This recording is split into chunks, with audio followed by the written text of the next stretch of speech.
Hi guys, I am Shivam Gupta. Welcome to Moxon MBA preparation. So guys, today's video is going to be very important for those who are planning to appear for CAT 2024 exam, because in this video I am going to discuss actual quants questions asked in CAT 2023 slot 2, and this is going to be part 1.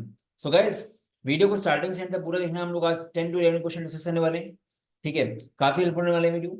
Apart from that, video को like and subscribe करोगे तो आपके लिए अच्छा रहेगा, because हम लोग के चैनल में लगातार content based plus notification based video बनते रहते हैं। चलो गाइस स्टार्ट करते हैं। गाइस ये हम लोगों के Telegram, WhatsApp and Facebook group के लिंक्स हैं। हम लोग का कैट प्रिपरेशन का व्हाट्सएप एंड टेलीग्राम ग्रुप को जरूर ज्वाइन करो। यहाँ पे हम लोग डेली प्रैक्टिस क्वेश्चंस पोस्ट कर रहे हैं। इनका लिंक्स आपको कमेंट सेक्शन में मिल जाएगा। अपार्ट फ्रॉम दैट, अगर आप कैट एमबीए का डेडिकेटेड बैच स्टार्ट ज्वाइन करना चाहते हो, then you can WhatsApp at this number. 20 मार्च से नया बैच स्टार्ट हो रहा है डेडिकेटेड मैनर में। चलो गाइस पहला क्वेश्चन देखते हैं। Let k be the largest integer such that equation this has no real roots. If y is a positive real number, then the least possible value of this. तो guys हमको बताया कि हमको least possible value बतानी है k upon 4y plus 9y। तो guys क्या हो जाएगा? तो गाइस अगर y एक पॉजिटिव रियल नंबर है तो इसकी क्या होगी वैल्यू? इसकी लीस्ट वैल्यू कैसे निकालेंगे? अगर आप ध्यान से देखो तो ये क्या है, k by 4y plus 9y। यहाँ पे आप लगा सकते हो arithmetic mean greater than geometry mean. तो this by 2 should be greater than equal to under root of this into this. जब इसको आप करोगे तो क्या हो जाएगा, वाई वाई कट जाएगा, अंदर यहाँ पे क्या बचेगा, ये बचेगा 9k/4। तो इस पूरे टर्म का मुझे मिनिमम चाहिए, इस पूरे को p मान लो कुछ देर के लिए आप। तो p/2 should be greater than equal to under root करोगे तो क्या आएगा, 3/2 रूट के, 2 कट गया, तो p greater than equal to 3 root के। अब बस किसी तरह आपको k की वैल्यू चाहिए कि k की क्या होगी वैल्यू। और k क्या है, k लार्जेस्ट इंटीजर है जब इसके रियल रूट्स नहीं है। तो गाइस नो रियल रूट्स की कंडीशन क्या होती है, रियल रूट्स अगर नहीं है तो d स्मॉलर देन 0, राइट। बस ये कर दो, d स्मॉलर देन 0। तो क्या हो जाएगा, पहले इसको ओपन करो जरा। X square plus 1 minus 2x plus 2kx plus 11 equal to 0। यहाँ पे क्या हो जाएगा, अगर आप कॉमन लेते हो, 2 कॉमन ले लो, एक्स स्क्वायर, एक्स कॉमन ले लें हम लोग, प्लस एक्स, 2k-2, ठीक है, प्लस 12 इक्वल टू 0। तो कैसे क्या होगा, ये आपका हुआ क्या, ये आपका हुआ b, ये आपका हुआ c। तो B square minus 4ac small 0 करना है। तो this square 2k-2 square minus 4 into 1 into c, ये ऐसा हो गया। ठीक है, ये आपका ऐसा कुछ हो गया। आप कैसे देखो एक बार, तो क्या हो जाएगा, ये आपका हो जाएगा 2 कॉमन आएगा 4, k-1 square minus 4 into 12 small than 0, 4 आपका कट गया। तो k-1 square minus 12 small than 0, ये ऐसा कुछ आ गया आपका। ठीक है, तो गैस यहाँ पे हम लोग क्या कर सकते हैं, यहाँ पे हम लोग उसको ऐसे बोल सकते हैं ए स्क्वायर माइनस बी स्क्वायर। अगर ऐसे बोले तो क्या हो जाएगा, एक तरह से √12 का स्क्वायर, ये आपका हो जाएगा। इसको आप ऐसे रीराइट कर सकते हो। ठीक है, तो एक तरह से ये आपका हो गया, के का एक रूट आ गया √12 प्लस 1, और दूसरा रूट आ गया √12 minus 1, minus √12 plus 1, minus √12 plus 1। तो गैस के इनके बीच में लाई करेगा, तो √12 प्लस 1 क्या होना चाहिए, √12 की वैल्यू क्या आनी चाहिए, बेसिकली √12 आपका होना चाहिए 3 पॉइंट समथिंग। ठीक है, क्योंकि 4 तो 16 होता है, 3 पॉइंट समथिंग प्लस 1। तो के लाई कर रहा है 4 पॉइंट समथिंग तक। तो 4 पॉइंट समथिंग से थोड़ा सा पीछे कौन सा आपका वो है, कौन सा इंटीजर है, 4 है। कहने मतलब मेरा क्या है कि क्या आपका ऐसे लाई कर रहा है,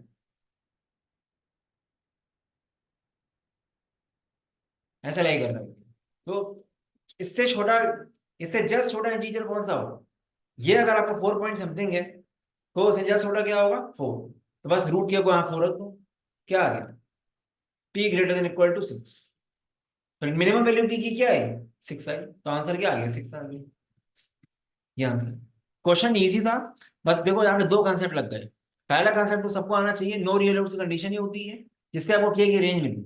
बट ये कंसेप्ट दिमाग में आना चाहिए कि ये कैसे मिनिमम आएगा। जहां पे भी मिनिमम मैक्सिमम पूछे तुरंत AMGM याद होना चाहिए। और आपको पता है कि AMGM तभी लगता है जब वेरिएबल आपका पॉजिटिव रियल नंबर हो। और बोला गया है तो जिसने अच्छी खासी प्रैक्टिस करी वो क्वेश्चन कर सकता था, ऐसा टफ नहीं था। But again decent question.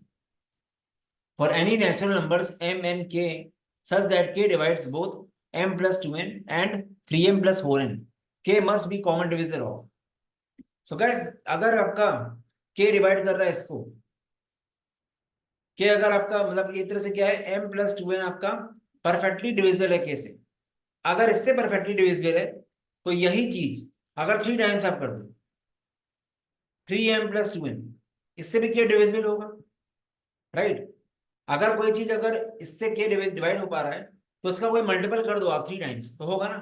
इसकी मतलब क्या हो गया, इसका मतलब हो गया 3m plus 6n। तो मतलब 3m plus 6n भी k से डिवाइड हुआ जा रहा है, और 3m plus 4n डिवाइड तो बोले ही क्या है। और दूसरी चीज ये भी डिविजिबल है k से, ये भी डिविजिबल है k से।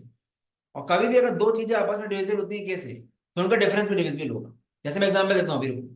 जैसे अगर 12 4 से डिवाइड हो पा रहा है और 8 भी 4 से डिवाइड हो पा रहा है तो 12 माइनस 8 भी 4 से डिवाइड होगा, राइट। हमने क्या प्रूव करा, ये हमको दिए ये कैसे डिविजिबल हो रहा है, और ये हमको हमने निकाल लिया ये भी हो रहा है। तो इनका जो डिफरेंस होगा ये भी कैसे होगा, इनका डिफरेंस क्या आएगा, 3m plus 6n minus 3m minus 4n।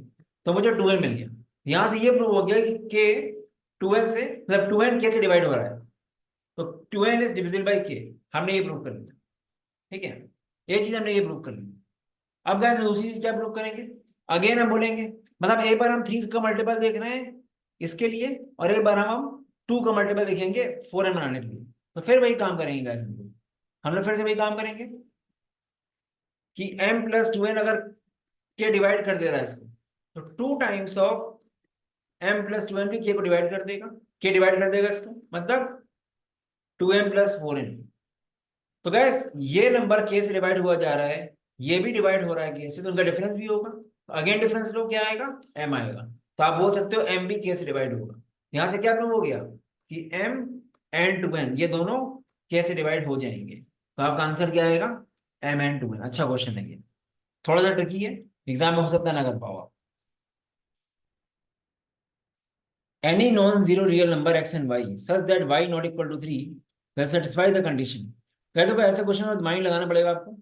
जैसे आप एक एग्जांपल ले सकते हो यार, if y is greater than 10 then minus x should be greater than y। ठीक है ऐसा। तो कैसे हम एग्जांपल लेते हैं कि मान लो मेरा y greater than 10 बोला गया है, ठीक है। तो y को हम ले लेते हैं, late y is greater than, y को हम 11 ले लेते हैं जरा, इनकी कंडीशन फुलफिल करते हैं।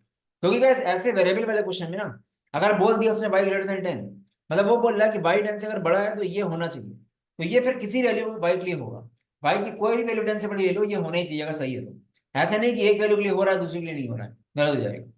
तो क्या देखो y को हम जब 11 लेंगे तो क्या होगा, यहाँ रखो, आपने y को 11 लिया, x क्या आएगा देखो, 11 माइनस 3, x की निकालो जरा वैल्यू,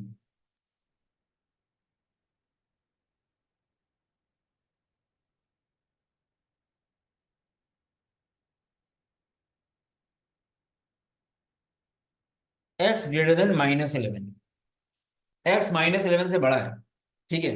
तो क्या ध्यान से देखो, अब x -11 से बड़ा कोई वैल्यू ले लो आप, x -11 से बड़ा क्या ले सकते हैं हम लोग, हम -10 ले सकते हैं, ठीक है। तो हमने ये भी फुलफिल कर दिया। अब x जब मेरा -10 है तो क्या सेटिस्फाई हो रहा है, x को -10 रखो, ये 10 आया, ये क्या आया, ये मेरा 11 था, तो 10 ग्रेटर देन 11 नहीं हो रहा है, तो b चला गया। अब अगर यहाँ बोला गया इफ x स्मॉलर देन 0, तो क्या हम यही वाला ऑप्शन लेके चलेंगे। यहाँ बोला गया x स्मॉलर देन 0, आप इसी कंडीशन को ले लो एक बार, x स्मॉलर देन 0 बोला गया है, हमने x को ले लिया -10 इसी कंडीशन के अकॉर्डिंग। अब देखते हैं जरा, जब हम x को -10 लेंगे तो क्या आएगा, 10 आएगा, ये 11 आएगा, ये फिट फिट बैठ रहा है, बस सी आ गया। बस हमको ये देखना है कि कौन सी कंडीशन लेके चल रहे हैं। हमने बी का ही डेटा लिया, उसी को सी में यूज कर दिया, क्योंकि फिट बैठ रहा है ना। भाई आप कितना लिए बैठे थे, भाई आप 11 लिए बैठे थे, आपका x -10 आया था एक वैल्यू, तो आपने यहाँ पे रख दिया कि x -10 वैसे भी 0 छोटा है, रख के देख लो कि x अगर -10 है तो ये होगा 10, ये होगा 11, सही बैठ रहा है, सी आंसर आ गया। तो स्मार्टली करोगे तो उससे क्वेश्चन हो जाएंगे, ठीक है। अगर आप पूरा लगाओगे टाइम लगेगा, उसका आंसर है सी। ठीक है, अगर सी नहीं आता तो हमको यहाँ पे कंडीशन लेनी पड़ती दूसरी, वाई स्मॉलर देन जीरो देखना पड़ता, कोई -4 -8 लेते भाई को कुछ, फिर चेक करते, तो आंसर तो आ ही जाता इसका हर हाल में। बट ये अप्रोच डेवलप करनी पड़ेगी, प्रैक्टिस से आएगी। बट इस तरह क्वेश्चन टाइम लग सकता है, बट आएंगे जरूर। और दूसरी बात क्या है, आपको 22 क्वेश्चन कैरे मिलते हैं, 9 क्वेश्चन जो करके गया सही, उसका 99% आ जाता पॉइंट में। तो टाइम लगेगा, कोई दिक्कत नहीं है। ठीक है, बट वही किस आंसर सही आना चाहिए, उसका आंसर है सी। The sum of all the possible values of x satisfying this। ये क्वेश्चन है वो ट्रिकी गाइस, ये क्वेश्चन करना उतना इजी नहीं है। ठीक है, कभी एग्जाम में अगर आ गया है तो कर देना। यहाँ पे आपको सब कुछ 2 की पावर में दिया गया है। ठीक है, हमको sum of all values of x निकालना है, तो इसको आप ऐसे लिख सकते हो, 2 की पावर 2x स्क्वायर का होल स्क्वायर, ये आपका ए स्क्वायर हो गया। जब इसका स्क्वायर करोगे तो क्या आएगा, ये 4x स्क्वायर ही आएगा। ठीक है, अब गाइस अगर इसको देखो आप, ये क्या है, प्लस 2 की पावर x प्लस 15 का स्क्वायर, ये ए स्क्वायर प्लस बी स्क्वायर, ये आपका ए है, ये आपका बी है। अब 2a भी आना चाहिए, तो एक्चुअली क्या आना चाहिए, ये आना चाहिए ना 2 × a। ठीक है, इंटू बी। अगर ये पावर्स को आप ऐड करो, इन पावर को 1 इतना इतना, तो क्या आएगा, ये आ रहा है 2x square plus x plus 15 plus 1, 2x square plus x plus 15 plus 1, x plus 16, ये आ रहा है आपका 2a भी, और यहाँ भी ये लिखा हुआ है। मतलब क्या हो गया, मतलब ये आपका a square plus b square plus 2a बन रहा है, तो हम सीधे बोल सकते हैं a प्लस बी का होल स्क्वायर एक तरह से। This is same as what, यहाँ पे सॉरी माइनस लगा है बीच में, सॉरी बीच में माइनस लगा तो माइनस आएगा बीच में, तो a माइनस बी का स्क्वायर हो गया।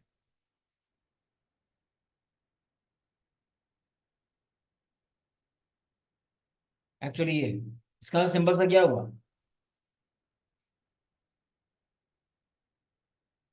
तो ये पावर बराबर है इसके, तो क्या हो जाएगा,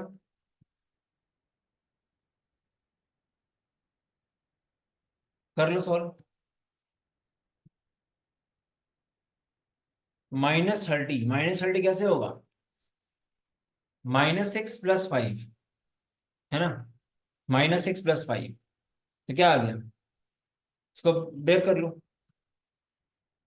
-6 × 5 ये हो रहा है, तो उसका रूट क्या आएंगे 6 n - 5, बट आगे 2 लगाया तो क्या आएगा, अपॉन 2 एक रूट आ गया 3, एक रूट आ गया -5/2। अगर इनको आप ऐड करोगे, sum of all the roots बोल रहा है ना, sum of all the possible values, plus करो इनको, तो 3 - 5/2 की वैल्यू क्या आएगी 1/2, 1/2 आंसर आ गया आपका। ये क्वेश्चन देखो बहुत ट्रिकी है, अगर आप बहुत ही ज्यादा प्रैक्टिस कर चुके हो, क्योंकि ध्यान से देखोगे तो उसमें अप्रोच बहुत ज्यादा समझ में नहीं आ रहा है। बट 2 की पावर 4x स्क्वायर से हो सकता है आप क्लिक कर पाओ, बट अगेन मैं टफ मानूंगा इसको, मतलब स्किप करने वाला क्वेश्चन था ये। ठीक है, the number of possible integers less than 50 having exactly 2 distinct factors other than 1 in itself. Exactly 2 distinct factors other, मतलब उस कोई, इसका मतलब क्या हुआ, 2 distinct factors other than 1 in itself, मतलब क्या, उस नंबर के 4 रूट होने चाहिए। अब 4 रूट दो तरह से हो सकते हैं, number of the form A cube, अगर ए क्यूब का फॉर्म नंबर है तब होंगे, या फिर number of the form a × b form. तो क्या, अगर नंबर ए क्यूब का फॉर्म का है तो क्या क्या नंबर आ सकते हैं, आपका नंबर ए हो सकता है, ये प्राइम होना चाहिए ये पूरा है, तो ए कैन बी 2 और ए कैन बी 3। ए क्या 5 हो सकता है, जब ए 5 रखोगे तो 125 हो जाएगा, नहीं हो सकता। तो यहाँ पे आपको दो वैल्यूज मिल गई, कि आपका नंबर 2 और 3, 50 से छोटा भी है 2 और 3। ठीक है, मतलब ये पूरा आपका, सॉरी ये पूरा आपका 8 और 27, जो नंबर आपका ये है पूरा n, ये आपका 8 है, और ये आपका 27 है, 50 छोटा है, तो आपके दो नंबर तो ये आ गए। अब दूसरे केस में जब आपका नंबर इस फॉर्म का है a × b फॉर्म का, तो आपको करना क्या है, आपको a × b को इस तरह 50 छोटा करना है बस, तो आप प्राइम रखते जाओ, कि ये दोनों हमेशा कैसे होने चाहिए, ये दोनों प्राइम नंबर्स होने चाहिए, तभी आपको मिलेंगे 4 फैक्टर्स के। तो ए को अगर 2 रखोगे आप, तो बी इज मोर देन 25, क्या क्या पॉसिबिलिटी आ सकती है बी की, प्राइम की, 3 5 7 11 13 17 19 23, 1 2 3 4 5 6 7 8, ये 8 पॉसिबिलिटी है। अब अगर आप ए को रखते हो 3, तो बी इज मोर देन क्या होगा 16.66। ठीक है, तो बी कहां से स्टार्ट होगा, B2 नहीं ले सकते अब आप, क्योंकि 2 ऑलरेडी आ चुका है। हमने ए को जब 3 रखा, तो बी कहां से स्टार्ट होगा, 5 से होगा। तो क्या क्या पॉसिबिलिटी है? 5 7 11 13, ये 4 वैल्यूज आ गई। ये 4 वैल्यू आ गई। ये कितनी थी? 3 3 6 9, 9 + 4 13, ये आपकी आ गई वैल्यूज। ठीक है, जब आपने बी को 3 रखा, बी 5 7 11 एंड 13, ये आपका आ गया। आप ऐसे अगर हम और रखते हैं, बी को जब 5 रखते हैं तो क्या होगा? बी को अगर हम 5 रखेंगे तो क्या होगा? बी को रखो 5 तो कितना आएगा? ए आएगा स्मॉलर देन 10, या ए को 5 रख दो, किसी को भी 5 रख दो। ए 10 छोटा क्या आ सकता है? ये आपका आ सकता है, बस एक वैल्यू आएगी। क्या आएगी वैल्यू? ये वैल्यू आपकी आएगी 7। ठीक है गाइस, यहाँ पे 8 वैल्यूज हैं एक्चुअली। ये 8 वैल्यूज है, 9 नहीं है। 8 + 4 12 हुआ है, और 12 के अलावा बाकी आपकी 2 वैल्यू ऊपर की थी, 14, और एक वैल्यू आपकी यहाँ पे आ रही है। जब ए स्मॉलर देन 7 है, 7 आएगा। ए स्मॉलर देन 7 आएगा, ये आपका आ गया 15 वैल्यूज स्टूडेंट। तो कौन सी 15 वैल्यूज आई? ये आपकी स्टार्टिंग की 8 वैल्यूज, और पहले जो बिल्कुल स्टार्टिंग में 2 वैल्यूज थी। ठीक है, और लास्ट में आपकी आई बाकी वैल्यूज आई, वो 4 वैल्यूज आई। ठीक है, ये मतलब मिला के कितना हो गया? +1 एक वैल्यू, 15 वैल्यू हो गई टोटल। टोटल आपकी 15 वैल्यूज आएंगी। 8 + 4 + 2 + 1, बस 15 वैल्यूज आ गई टोटल। तो कंसेप्चुअली कैसा है, आपको 2 टाइप के देखने थे। एक आपका नंबर इस फॉर्म का, एक नंबर आपका इस फॉर्म का है। 2 फॉर्म के नंबर है आपके, बस। ठीक है, इससे आपका आ जाएगा आंसर। तो स्टार्टिंग में हमने जब ए क्यूब किया तो भाई 2 वैल्यू आई। जब ए इंटू बी किया तो 2 रखा था, तो 8 वैल्यू आई थी। 3 रखा तो कितनी वैल्यू आई? 4 वैल्यू आई।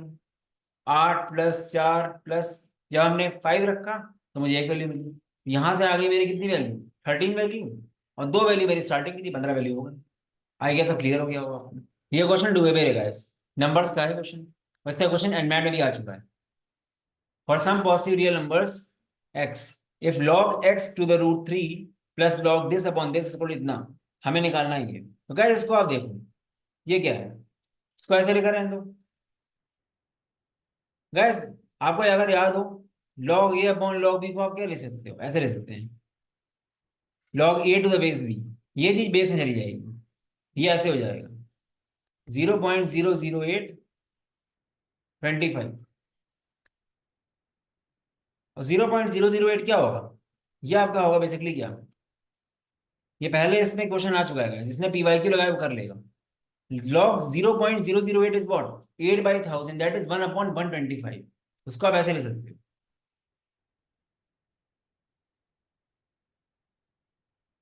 1/125 क्या हो जाएगा?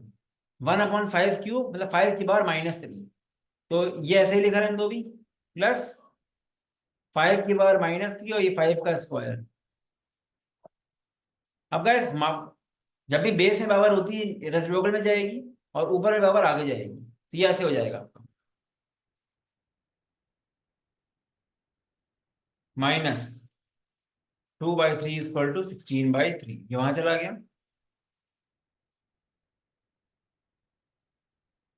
18/3 6, ये वहां चला गया। x = हो गया √3 की पावर 6। √3 की पावर 6 कितना होगा? ये आपका होगा x 27। x आपका 27 हो गया। ये क्या हो जाएगा?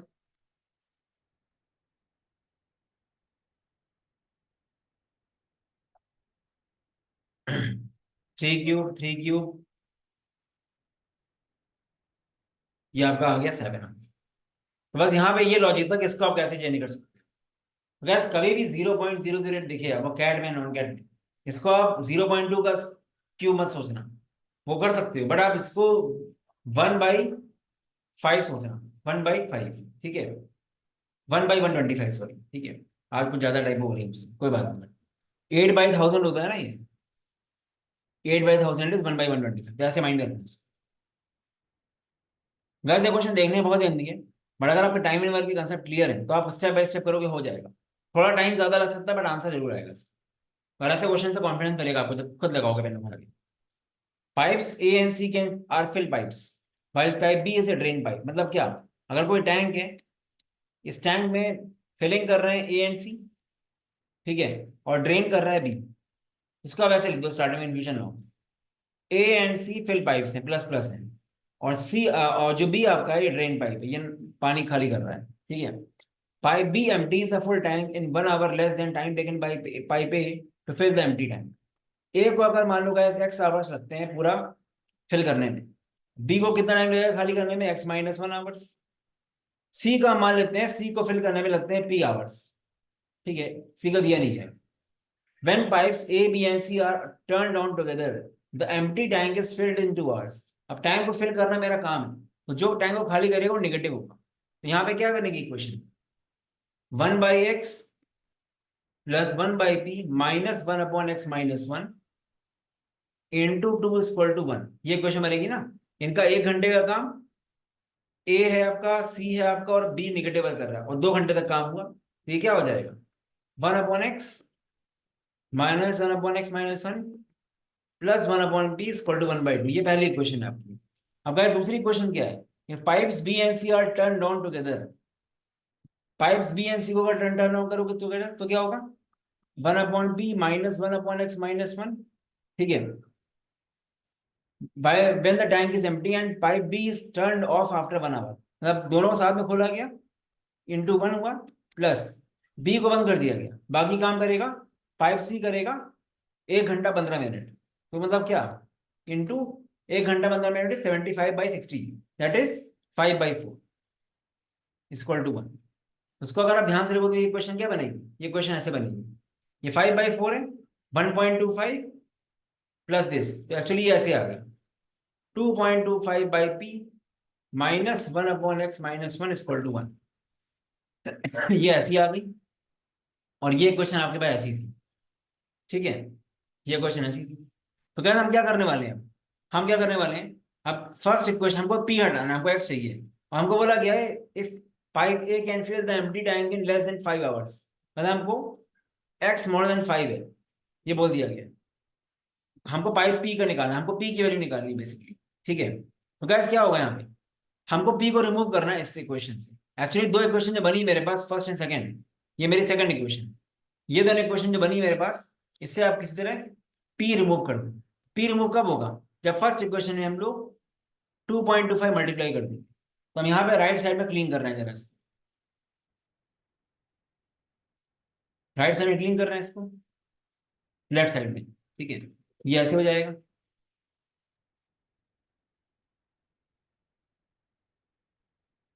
ठीक है,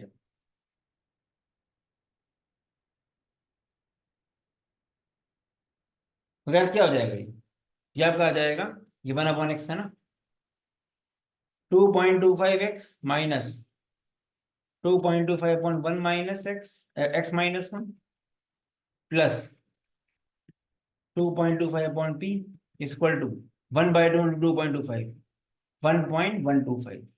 इस इक्वेशन से आप, ये इक्वेशन आपके पास है, और ये इक्वेशन ये, आप क्या करो सेकंड माइनस फर्स्ट कर दो। जब ये करोगे तो क्या हो जाएगा, ये आपका कट गया पी वाला पार्ट, ये जब माइनस करो तो क्या आएगा, दिस माइनस दिस, तो आपको मिलेगा 1.25x-1 minus 2.25x is equal to this minus this, क्या होगा माइनस 0.125, ये ऐसे आएगा, ठीक है। तो कैसे हम राइट वाला पार्ट पूरा हटा रहे हैं, हमको बस इसी को सॉल्व करना है, और मेरा सब कुछ हो गया है, बस इसको सॉल्व करना है मुझे, और कुछ नहीं। तो हम बाकी सारा हटा दे रहे हैं राइट वाला।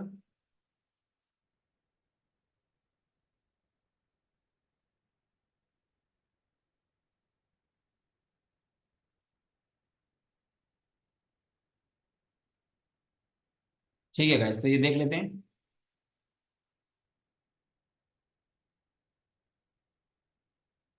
तो गाइस ये क्या हो जाएगा, ये हमारा होता है -1/8 एक तरह से, तो मतलब -8 से मल्टीप्लाई कर दो। या तो आप पूरा माइनस करके पूरा साइन चेंज करा दो, दोनों तरफ माइनस मल्टीप्लाई कर दो पहले, तो इट इज सेम एस, उल्टा हो गया, ये ऐसे हो गया। अब 8 से मल्टीप्लाई कर दो दोनों तरफ, ऐसे क्रॉस मल्टीप्लाई कर दो, 8 2 जा 16, 25 8 जा 0.25 इंटू 8 होता है 2, तो ये बेसिकली आ गया 18/x minus 10/x minus 1 equal to 1। करो सॉल्व इसको। 18x minus 18 minus 10x equal to x square minus x. ये आपका आ गया, ये पूरा वहां भेज दो। ये आपका आ जाएगा x square minus 9x plus 18 equal to 0। ये क्वाड्रेटिक इक्वेशन बनी फाइनली। गैर एक्स यहाँ पे क्या आ गया, एक्स आपका साफ साफ आ जाएगा। ये आपका होता है क्या, ये आपका होता है -6 इंटू -3। एक्स की दो वैल्यू आएंगे 6 एंड 3। अब यहाँ पे उन्होंने इसलिए बोला है 5 और 6 बिकॉज एक्स 6 नहीं हो सकता, एक्स होगा 3। जैसे आपने देखा कि एक्स आपका 3 है, एक्स को 3 रखोगे आप पी वाली इक्वेशन में, जो हटा दिए आपको पी मिल जाएगा, और पी आपका आएगा 90 मिनट्स। ये आपका आंसर आ जाएगा। बस आपको इस 3 को रखना वाली इक्वेशन, पी वाली छोटी इक्वेशन वो हटा दिया आपने। तो ये क्वेश्चन टफ नहीं था, बस थोड़ा लेंदी था, आपको 2 इक्वेशन सॉल्व करनी है बस। टफ बिल्कुल नहीं था क्वेश्चन। जैसे आप एक्स को रखोगे थी ना हमारी इक्वेशन में, तो आपको अपने आप मिल जाएगा p, that is p will count to be 1.5 hours. 1.5 घंटा आएगा पी। 1.5 घंटे मतलब कितना हुआ, 1.5 घंटे मतलब वो 90 मिनट्स। ठीक है। Ravi is driving at a speed of 40 kilometre per hour on road. Vijay is 54 meters behind Ravi। ये रवि है, ये विजय है, इनके बीच का क्या है 54 मीटर्स का है। And driving in the same direction as Ravi, ये दोनों सेम डायरेक्शन में जा रहे हैं। Ashok is driving along the same road from the opposite direction at a speed of 50 kilometer per hour and is 225 meters away from Ravi. Ashok is driving along the same road from opposite direction as same। ठीक है। रवि से कितना distance है इसकी, 225 है। ठीक है। और अशोक की स्पीड है 50। रवि की स्पीड कितनी है 40। The speed in kilometre per hour eight which Vijay should drive so that all the 3 cross each other at the same time. तो क्या हम क्या करने वाले हैं, हमको बस ये देखना है कि विजय जितने टाइम में इसको मीट करेगा उतने ही टाइम में रवि और अशोक आपस में मीट करेंगे। 2 बार आप रिलेटिव लगा के दोनों के टाइम मीटिंग नहीं बराबर करने हैं। और गाइस विजय रवि को तभी मीट करेगा जब जो पीछे से आता है उसकी स्पीड ज्यादा होती है। तो इसके लिए क्या बन जाएगा, सेम डायरेक्शन है और डिस्टेंस बीच का कितना है 554। तो डिस्टेंस अपॉन v-40, ये मीटर्स में मीटर में रहने दो कोई दिक्कत नहीं, इज इक्वल टू यहाँ पे क्या हो जाएगा 225/40 + 50, क्योंकि अपोजिट डायरेक्शन में। इतना करना है आपको बस। अब गाइस ये दोनों मीटर्स में थे तो कोई दिक्कत नहीं है, कट जाएंगे, यूनिट चली जाएगी। अब चाहो तो काट दो उनको, 9 6 9 2 18, 9 5 जा, ये ऐसे हो गया। इनको करो सॉल्व, तो क्या आ जाएगा, ये आ जाएगा 540 = 225v माइनस 1000। ये वहां चला जाएगा, v कितना आ जाएगा, v आपका आ जाएगा, कर लो सॉल्व इसको, 1540 = 25v। बस या तो 5 से ही काट दो, 5 है 15, 30 = 5v। v कितना आ गया 5 से 30 61.6, 61.6 आता है। इजी क्वेश्चन था गाइस, इसको मैं बोलूंगा कि हर बंदे का आना चाहिए, क्योंकि आपको बोला गया ये चीज। तो आपका टाइम दोनों का सेम होना चाहिए, मीटिंग टाइम। जितना टाइम विजय लेकर रवि को मीट करने में, उतना ही टाइम रवि अशोक मीट करने लेंगे, वो हो गया आपका। ठीक है। In a company, 20% of the employees work in the manufacturing department. If total salary obtained by all the manufacturing employees is 1/6 of the total salary obtained by all the employees in the company, then the ratio of average salary obtained by manufacturing employees to the average salary obtained by the non-manufacturing employees। तो वैसे question बहुत tough नहीं, easy है, ये ड्यूएबल question है, हो जाना चाहिए था। देख लेते हैं इसको भी। वैसे क्वेश्चन में क्या बोला जा रहा है, in a company 20% of the employees working in manufacturing department. ठीक है। If total salary obtained by all the manufacturing employees is 1/6 of the total salary obtained by all the employees in the company। ठीक है, एक बार देख लेते हैं question और। Then the ratio of average salary obtained by manufacturing employees to the average salary obtained by the non-manufacturing employees। तो guys यहाँ पे हम मान लेते हैं कि टोटल एम्प्लॉयज मान लेते हैं 100x अगर हैं, ठीक है, तो उसमें से 20% एम्प्लॉयज क्या हैं, मैन्युफैक्चरिंग डिपार्टमेंट वर्क कर रहे हैं। तो आप बोल दो कि 20x एम्प्लॉयज कौन से हैं, मैन्युफैक्चरिंग डिपार्टमेंट के हैं। बाकी जो 80x एम्प्लॉयज हैं ये आपके नॉन मैन्युफैक्चरिंग के, ठीक है। If total salary obtained by all the manufacturing employees is 1/6 of total salary obtained by all the employees in the company, ठीक है। तो क्या सर हम ये बोल दें कि मान लेते हैं इनकी हर पर्सन की मैन्युफैक्चरिंग एम्प्लॉय की हर पर्सन की सैलरी अगर टी है तो टोटल सैलरी मैन्युफैक्चरिंग एम्प्लॉय से कितनी होगी? 20x t, ठीक है। और यहाँ पे अगर हम बोल दें कि टोटल सैलरी एवरेज सैलरी हर पर्सन की नॉन मैन्युफैक्चरिंग के वाई है, तो इनकी टोटल सैलरी क्या होगी? 80x y। अब वो क्या बोला जा रहा है, ये जो टोटल हो गया पूरा 20x t plus 80x y, ये क्या है? ये 6 टाइम्स है इनके। बस यहां से क्या आ गया, यहां से आपका क्या कट जाएगा? एक्स एक्स कट जाएगा। तो क्या मिला आपको? 20t plus 80y equal to 120t, 100t equal to 80y। ठीक, तो क्या हो जाएगा ये आपका हो जाएगा t by y equal to 4/5। ये आ गया। t बाई वाई 4/5 मतलब क्या हुआ? The ratio average salary obtained by manufacturing employees upon salary obtained by the non manufacturing. बस यही आ गया हमारा 2/4/5। तो ये क्वेश्चन समझना इंपॉर्टेंट था। बस हमने क्या किया, हमने देख लिया कि 100x टोटल एम्प्लॉयज हैं, 20x मैन्युफैक्चरिंग के, बाकी 80x नॉन मैन्युफैक्चरिंग के। तो एवरेज सैलरी हमने मैन्युफैक्चरिंग वालों की मानी टी, तो टोटल सैलरी इनकी ये हो गई। इसी तरह एवरेज सैलरी नॉन मैन्युफैक्चरिंग मानी मैंने वाई, टोटल सैलरी हो गई 80x वाई। अब total salary is equal to 6 times the salary of manufacturing employees, ये बोला गया। जो 1/6 था उसको आपने 6 टाइम्स कर दिया ना, वही बात हुई।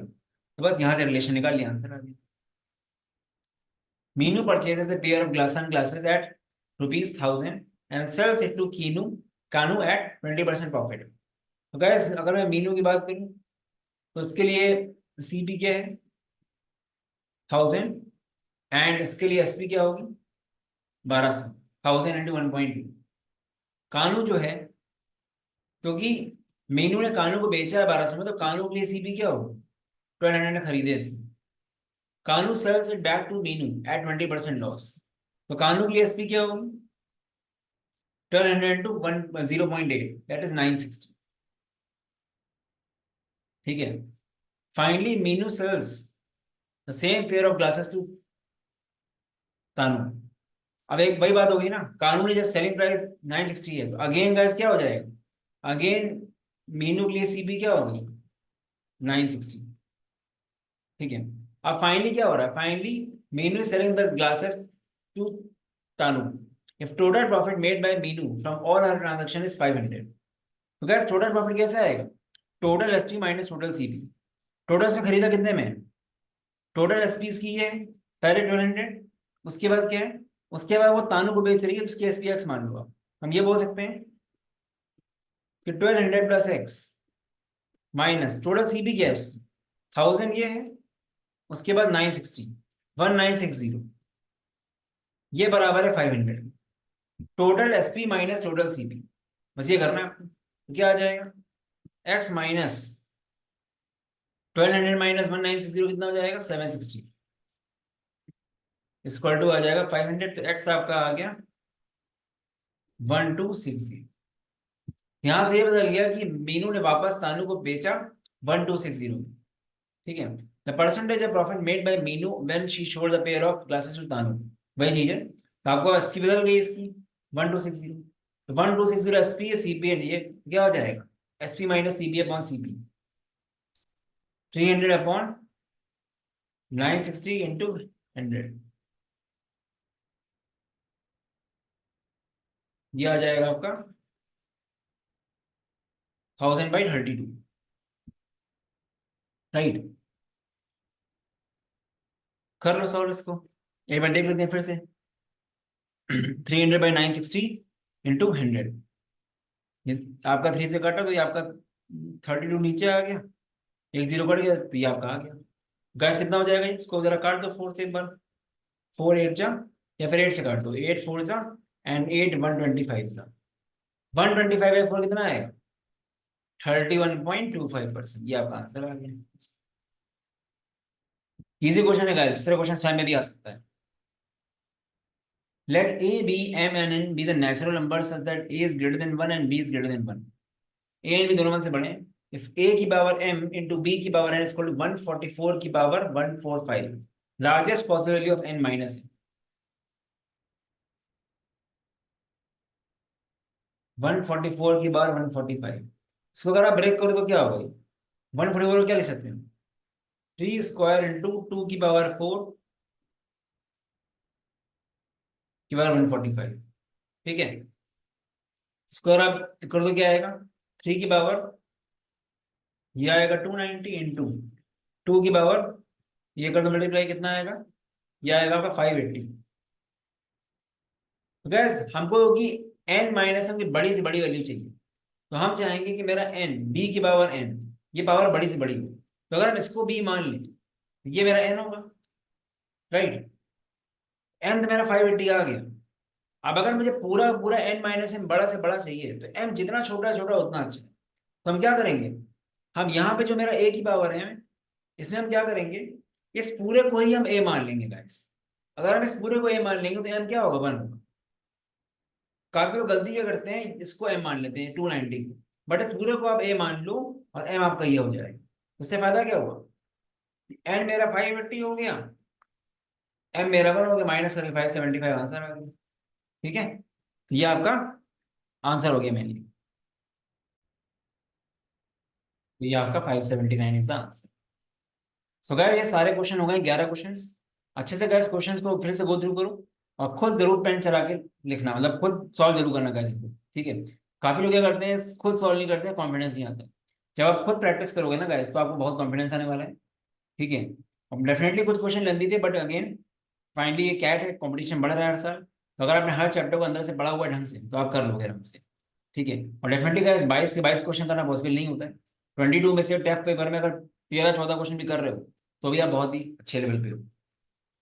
अगेन गाइस हम लोग का कैट का बैच स्टार्ट हो रहा है। सबसे अच्छी बात कैट की बैच की क्या है कि हम लोग बिल्कुल बेसिक से पढ़ाते हैं, बिल्कुल जीरो लेवल से पढ़ाते हैं। किसी ने 10th के बाद भी कुछ नहीं पढ़ा तो समझ जाएगा आराम से। दूसरी बात, बैच साइज बहुत छोटा होता है, मैक्सिमम से मैक्सिमम 40 स्टूडेंट से बैच होता है। पूरे साल आपको सपोर्ट मिलने वाला है। ठीक है, जो है काफी बड़ा प्रॉब्लम होता है स्टूडेंट्स के लिए। प्लस ये कंप्लीट एमबीए कोर्स में अभी से लेकर अगले साल तक के सारे एग्जाम्स कवर्ड है। कैट नॉन कैट सब कुछ, जीरो से एंड तक, मॉक्स जीडीबीएस सब कुछ। प्राइसिंग इसकी बहुत ही बता दें, क्योंकि कई जगह आपको, आप ध्यान से देखो प्रॉपर वे में, तो आपको कैट का ही कोर्स 25 से 30,000 मिलता है, but it is A complete course. और अगर सिर्फ कैट चाहिए तो आपको मिल जाएगा। बाकी सेक्शन बाय सेक्शन कोर्सेज भी हैं। गैस हम लोग, ये बहुत पीक टाइम है, मार्च अप्रैल में, ये 3 महीने अगर आपने वेस्ट कर दिए तो प्रॉब्लम आएगी आपको सर आगे। ठीक है, बिकॉज आपको मॉक्स देने होंगे, काफी सारी चीजें होंगी। बाकी guys results and reviews you can check.